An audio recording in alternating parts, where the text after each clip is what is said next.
నమస్తే, welcome to our channel. నేను మీ అనిల్. టాలీవుడ్లో తీవ్ర విషాదం చోటు చేసుకుంది. ప్రముఖ నిర్మాత త్రిపురనేని చిట్టిబాబు హఠాత్ మరణం పొందారు గత కొద్ది నిమిషాల కింద. సో గుండెపోటుతో ఆయన మరణించినట్టుగా అయితే మనకు తెలుస్తూ ఉంది.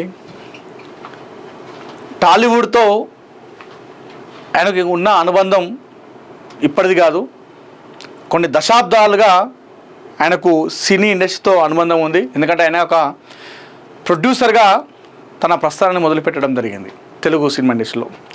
చిట్టిబాబు గారి తండ్రి కూడా ఒక నటుడు కాబట్టి, సో అదే కుటుంబానికి చెందినటువంటి చిట్టిబాబు తన తండ్రి బాటలోనే సినిమా ఇండస్ట్రీలో అడుగుపెట్టి ప్రొడ్యూసర్గా ఎదగడం జరిగింది. అదేవిధంగా చూసుకుంటే అటు మా ప్యానల్లో ఏదైతే మా అసోసియేషన్లో ఒక కీలక మెంబర్గా వ్యవహరించేవాడు, ఆ ప్యానల్లో ఎవరు నిల్చుంటే వాళ్ళందరికీ కూడా సపోర్ట్ చేస్తూ సినిమా ఇండస్ట్రీలో జరిగేటువంటి కొన్ని అవినీతిని కావచ్చు, అవకతవకల్ని కావచ్చు, సినిమా ఇండస్ట్రీలో కొంతమంది పెత్తనం చేసేటువంటి హీరోల పైన, ప్రొడ్యూసర్ల పైన ఎన్నోసార్లు కూడా ఆయన కామెంట్ చేయడం జరిగింది. ముఖ్యంగా సినిమా ఇండస్ట్రీకి సంబంధించినటువంటి విషయాలు ఏదైతే ఉంటాయో దానిపైన ఎక్కువ సార్లు టీవీ డిబేట్లో ఆయన పాల్గొనడం జరిగింది. సో సినిమా ఇండస్ట్రీ పైన ఎవరైనా వ్యతిరేకంగా వ్యాఖ్యలు చేసినా, లేదా సినిమా ఇండస్ట్రీలోనే వారు ఏదైనా పెత్తనం చేస్తూ ఏదైనా తప్పు చేస్తే ఆయనే టీవీల ముందు కూర్చొని ఆ డిబేట్లో పాల్గొనేవారు. సో ఆయనకు ఆ పేరు ఉంది, ఒక రెబల్ వ్యక్తిగా ఒక మంచి పేరు కూడా సంపాదించుకోవడం జరిగింది త్రిపురనేని చిట్టిబాబు గారు. సో ప్రొడ్యూసర్గా సినీ ప్రస్థానం ప్రారంభించారు. ఆంధ్రప్రదేశ్లో జన్మించారు త్రిపురనేని చిట్టిబాబు. ఇందాక నేను చెప్పినట్టు తండ్రి కూడా సినిమా ఇండస్ట్రీ కాబట్టి అదే సంస్కృతి ఉంది కాబట్టి అందులోకి వెళ్ళడం జరిగింది.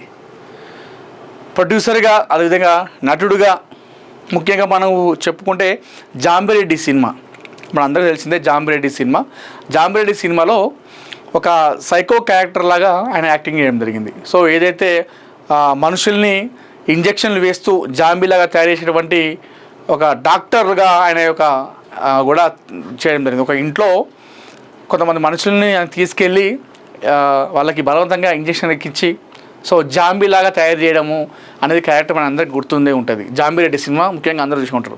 ఆ సినిమాలో విలన్ పాత్ర పోషించారు త్రిపురనేని చిట్టిబాబు గారు. సో ఒక్కసారిగా ఆయన మరణం పట్ల సినిమా ఇండస్ట్రీలో ప్రముఖులందరూ కూడా సంతాపం ప్రకటిస్తున్నారు. సోషల్ మీడియాలో ఆయనకు స్మరించుకుంటూ పోస్ట్ కూడా పెడుతున్నారు. ముఖ్యంగా త్రిపురనేని చిట్టిబాబు సామాజిక విలువలు కలిగిన వ్యక్తి. ఏదైతే ఇందాక సినిమా ఇండస్ట్రీనే కాకుండా రాజకీయంగా కూడా ఆయన ఎన్నో డిబేట్లో పాల్గొన్నారు. ముఖ్యంగా బీజేపీ పార్టీకి ఆయన ఎక్కువ సపోర్ట్ చేయడం జరిగింది. బీజేపీ పార్టీకి సపోర్ట్ చేస్తూ వేరే ఇతర పార్టీలపైన డిబేట్లో కూర్చొని చాలాసార్లు ఇతర నాయకులతో కూడా ఆయన చాలాసార్లు కూడా గొడవ పడ్డారు. అది వివాదం కూడా తారాస్థాయి కూడా చేరుకోవడం జరిగింది. ముఖ్యంగా చూసుకుంటే మోహన్ బాబు కుటుంబానికి, మోహన్ బాబు అత్యంత సన్నిహితుగా ఉండేవారు చిట్టిబాబు. మోహన్ బాబు కుటుంబం మొన్న మంచు విష్ణు మా ప్యానల్లో నిల్చున్నప్పుడు ప్రెసిడెంట్గా, అప్పుడు ఓవరాల్గా ఆయన మోహన్ బాబుతో తిరుగుతూ మంచు విష్ణు గెలిచే విషయంలో ఆ టీవీ డిబేట్లలో కావచ్చు, ఆయనకు ఓట్లు ఏమని చెప్పేసి సినిమా నటులను అభ్యర్థించడం విషయంలో కావచ్చు, సో ఆయన చాలా కష్టపడ్డారు. ముఖ్యంగా మోహన్ బాబు కుటుంబానికి అత్యంత సన్నిహితుడిగా ఉండేవారు త్రిపురనేని చిట్టిబాబు. అంతేకాకుండా అప్పుడప్పుడు మెగా ఫ్యామిలీ పైన కూడా ఆయన చాలాసార్లు విమర్శలు కూడా చేయడం జరిగింది. నాగబాబు అయితేనేమి, పవన్ కళ్యాణ్ అయితేనేమి, చిరంజీవి అయితేనేమి, వీళ్ళందరిపైన కూడా ఆయన చాలాసార్లు ఘాటు వ్యాఖ్యలు చేస్తూ కూడా వార్తలు నిలిచేవారు. అటు మెగా ఫ్యామిలీ ఫ్యాన్స్ అందరికి కూడా ఆయన చాలాసార్లు టార్గెట్ కూడా అవ్వడం జరిగింది. టార్గెట్ కూడా అయ్యారు. పవన్ కళ్యాణ్ని పొలిటికల్ జోకర్ అంటూ, సినిమా ఇండస్ట్రీ ఒకరు చిరంజీవి ఏదైనా మీ అందరం ఎవరు లేరా, అని చెప్పడం కానీ, అదేవిధంగా బీజేపీ పార్టీకి సపోర్ట్ చేస్తున్న విషయంలో నాగబాబుతో ఒక టీవీ డిబేట్లో ఆయన గొడవ పెట్టుకోవడం లాంటి విషయంలో కావచ్చు, అదేవిధంగా ఇతర ఇండస్ట్రీ మన సమంతతో ఒక వివాదం కావచ్చు, ఇలా చాలాసార్లు ఆయన వార్తలకు ఎక్కడం జరిగింది, చాలాసార్లు కూడా ఆయన వైరల్ కావడం జరిగింది. సో ఆయనకు ఏదైనా తప్పు అనిపిస్తే ఆ తప్పు అని చెప్పడం అనేది ఆయనకు అలవాటు. సో డైరెక్ట్ ఎవరైనా సరే ముందు అది ఏ పార్టీ అయినా కానీ, ఏ సినిమా హీరోనా కానివ్వండి, ఏదైనా కానివ్వండి, ఆయనకు తప్పు అనిపిస్తే ఖచ్చితంగా మొహం ముందంటే తప్పు అని చెప్పేసి చాలాసార్లు కూడా టీవీ డిబేట్లలో ఎన్నోసార్లు కూడా ఆయన విమర్శలు కూడా తీసుకోవడం జరిగింది. టీవీ డిబేట్లో మాట్లాడుతున్నప్పుడు వేరే హీరోలు కావచ్చు, ఇతర సినీ పరిశ్రమకు చెందిన వాళ్ళు కూడా చాలాసార్లు కూడా ఆయనను విమర్శలు చేయడం జరిగింది టీవీ డిబేట్లో లైవ్లో ఉండగా కూడా. ముఖ్యంగా క్యాస్టింగ్ కౌచ్ లాంటి వివాదాలు వచ్చినప్పుడు కూడా ఆయన ప్రతిరోజు కూడా టీవీ డిబేట్లో పాల్గొనడం, సినిమా ఇండస్ట్రీకి సపోర్ట్ చేస్తూ మాట్లాడడము. ఒకవేళ సినిమా ఇండస్ట్రీలో కూడా నిజంగా ఇది చేసినట్టు ప్రూవ్ అయితే మాత్రం ఖచ్చితంగా వాళ్ళని కూడా క్షమించదు, మేమే చెప్పుతాం కొడతామని చెప్పేసి ఇట్లా ఈ వ్యాఖ్యలు కూడా ఎవరు చేయలేదు. ఆ టైంలో చిట్టిబాబు మాత్రమే బయటికి రావడం జరిగింది. క్యాస్టింగ్ కౌచ్ విషయంలో అటు సినీ నటులు, అటు మహిళలు కావచ్చు, పురుషులు కావచ్చు, కాస్త లేటుగా వాళ్ళు స్పందించారు. ఏదైతే శ్రీరెడ్డి విషయం ఉందో ఆ శ్రీరెడ్డి ఇష్యూ జరిగినప్పుడు సినిమా ఇండస్ట్రీలో వాళ్ళు చాలామంది కూడా భయపడ్డారు, ఎందుకులే అని చెప్పేసి సైలెంట్గా ఉన్నారు. కానీ చిట్టిబాబు మాత్రం ఈ విషయంలో ఎక్కడ తగ్గలేదు. శ్రీరెడ్డి విషయం బయటకు వచ్చినప్పుడు సినిమా ఇండస్ట్రీ పైన చాలామంది బురద తల్లుతున్నప్పుడు ఆయన ఒక్కడే బయటికి రావడం జరిగింది. బయటకు వచ్చి టీవీ డిబేట్లో పాల్గొంటూ సో సినిమా ఇండస్ట్రీలో అలా జరగదు, అలాంటి తప్పు చేయరు, ఒకవేళ శ్రీరెడ్డి చెప్తుంది నిజమైతే, శ్రీరెడ్డి చెప్పేటువంటి దాంట్లో న్యాయం ఉన్నట్టయితే నేనే వాళ్ళని చెప్పుతో కొడతా అని చెప్పేసి డైరెక్ట్గా వ్యాఖ్యలు చేయడం జరిగింది చిట్టిబాబు చాలా డిబేట్లో కూడా. సో ఆ టైంలో కూడా చిట్టిబాబు పేరు చాలా బలంగా వినిపించింది. ముఖ్యంగా ఆంధ్రప్రదేశ్ రాజకీయాల్లో కావచ్చు, సినిమా ఇండస్ట్రీలో ఆయన పేరు ఎక్కువ ప్రముఖంగా వినిపించేది. రాజకీయ నాయకులు ఎంతమంది ఉన్నప్పుడు కూడా ఆ రాజకీయాలకు సంబంధించినటువంటి విషయాలు కావచ్చు, సామాజిక అంశాలు కావచ్చు, సినిమా ఇండస్ట్రీలో జరిగేటువంటి అన్యాయం కావచ్చు, వీటన్నిటిపైన కూడా అందరికీ గుర్తొచ్చేది, మీడియా వారికి కావచ్చు, అందరికి గుర్తొచ్చేది కేవలం చిట్టిబాబు గారే.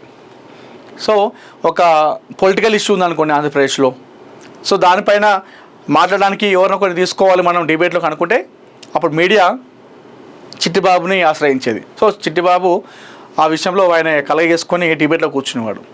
అదేవిధంగా సినిమా ఇండస్ట్రీలో ఒక సమస్య వచ్చింది, లేదంటే సినిమా ఇండస్ట్రీనే ఒక సమస్య అయింది అనుకోండి, అప్పుడు ఎవరు కావాలంటే ఆప్షన్ మీడియా వాళ్ళందరూ కూడా కేవలం చిట్టిబాబు. సో చిట్టిబాబు అయితేనే మాట్లాడతారు, చిట్టిబాబు అయితేనే దీనిపైన కరెక్టు విశ్లేషణ ఇస్తారు, ఎవరికి భయపడరు, తప్పు అంటారు, ఒప్పు అంటారు అని చెప్పేసి ఇది ఒక మంచి పేరు ఉంది. కాస్టింగ్ కావచ్చు, తర్వాత పవన్ కళ్యాణ్ల పొలిటికల్ విషయంలో కావచ్చు, మొన్న మా అసోసియేషన్ విషయంలో కావచ్చు, మంచు విష్ణుకు సపోర్ట్ చేసిన సందర్భం కావచ్చు, అప్పుడు జరిగినటువంటి ఆ వివాదం, ఆ వాగ్వాదం ఏదైతుందో గొడవల్లో కూడా ఆయన డిబేట్లలో మాట్లాడము, అపోనెంట్ క్యాండిడేట్ ఎవరైతే ఉన్నారో ప్రకాష్ రాజ్ పైన తీవ్రమైన వ్యాఖ్యలు చేయడము, ఇవన్నీ చేస్తూ చాలామంది కూడా ఆయన టార్గెట్ కావడం జరిగింది. కానీ ఎప్పుడు కూడా భయపడలేదు చిట్టిబాబు. సో ధైర్యంతో ముందుకు వెళ్ళడము, మాట్లాడడము, అన్యాయాన్ని ఎదిరించడము, ముఖ్యంగా సామాజిక అంశాల్లో మాత్రం ఆయన బాగా బయటికి కనిపించేవాడు. అంటే సినిమా ఇండస్ట్రీకి చెందిన వ్యక్తి అయినప్పటికీ కూడా సామాజిక అంశాలపైన ఎక్కువ స్పందించేవాడు. ఎవరు ఏది మాట్లాడినా, ఎవరు ఏది చేసినా కూడా ఆయన స్పందించి ముందుకు వచ్చి మాట్లాడేవారు. మోహన్ బాబుతో చాలా సఖ్యతగా ఉండేవారు. మోహన్ బాబుతోనే ఆయనకు ఒక మంచి అనుబంధం ఉంది.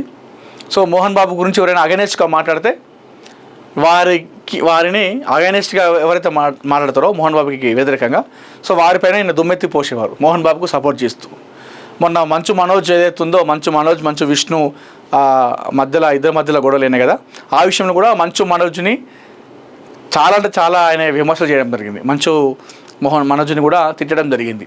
మోహన్ బాబును నువ్వు తండ్రి అయితే నీకు ఆయన అట్లా ఇస్తావు ఎట్లా చేస్తావు అని చెప్పేసి మోహన్ బాబుకి చాలాసార్లు అట్లా మద్దతు నిలిచాడు.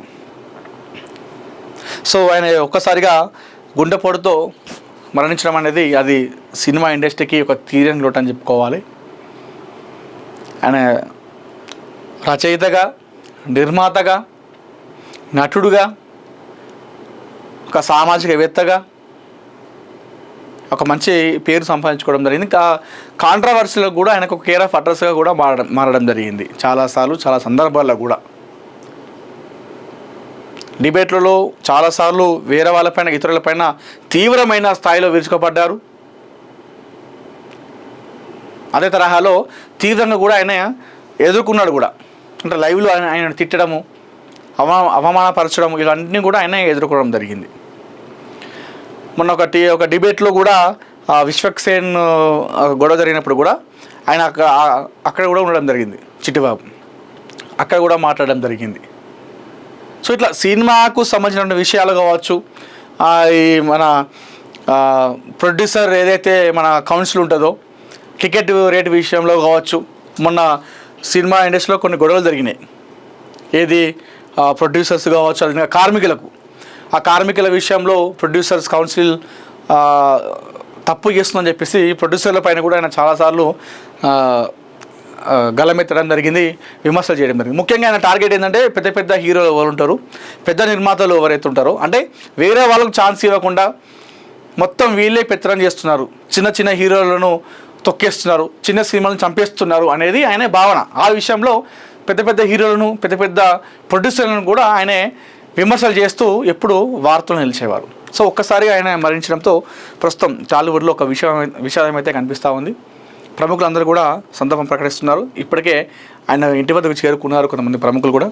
సో రేపు ఇంకా ఆయన పార్థివ దేహాన్ని సందర్శించడానికి కూడా చాలామంది ప్రముఖులు కూడా రాబోతున్నారు. సో మనకైతే గుండెపోటుతో మరణించారని చెప్పేసి తెలుస్తూ ఉంది. సో ఇంకా పూర్తి అప్డేట్ అయితే మనకు రేపు ఉదయం అయితే మొత్తం తెలుస్తుంది. సో కొద్ది నిమిషాల కిందనే ఆయన చనిపోవడం జరిగింది. సో ఎప్పుడు యాక్టివ్గా ఉన్నటువంటి చిట్టిబాబు, డిబేట్లో కూర్చొని అన్యాయాన్ని ఎదిరించినటువంటి చిట్టిబాబు సడన్గా చనిపోవడం, ఇట్లా హఠాత్తుగా మరణించడం అనేది తీవ్రంగా కలిసివేస్తున్నట్టు కూడా కొంతమంది పోస్టులు అయితే పెడతా ఉన్నారు.